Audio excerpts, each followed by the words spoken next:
Have you tried the Cunningham technique?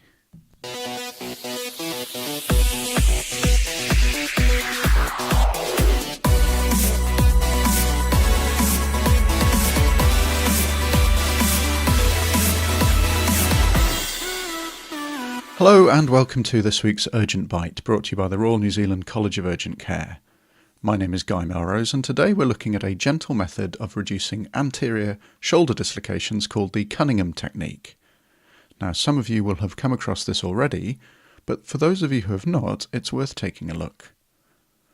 I've attached a link in the show notes to the inventor of this technique describing it in length on YouTube. Dr. Neil Cunningham is an Australian-based British emergency physician with a passion for shoulder dislocations, and he came up with the technique in 2003, and I attach a link to his initial published study.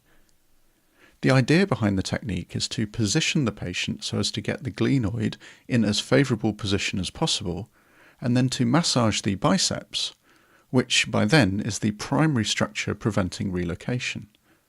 If you achieve the right position and relaxation of the biceps, the humeral head slides back in with very little fanfare.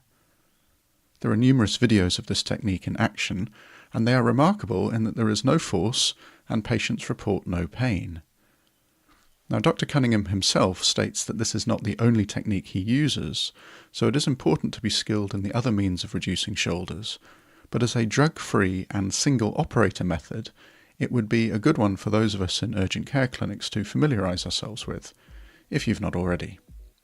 So look at the link in the show notes and watch Dr. Cunningham's presentation, and let us know via email or Facebook whether you have had any success with the technique, or indeed what your preferred method of relocation is. The email is podcast@rnzcuc.org.nz. As always, you can expect a podcast each Friday, our main episode on the last Friday of the month, with an urgent bite each week in between. Please subscribe via a podcast app if you've not already, and do please share the podcast with your medical contacts on social media. I look forward to seeing you all again next time, but for now, thanks for listening.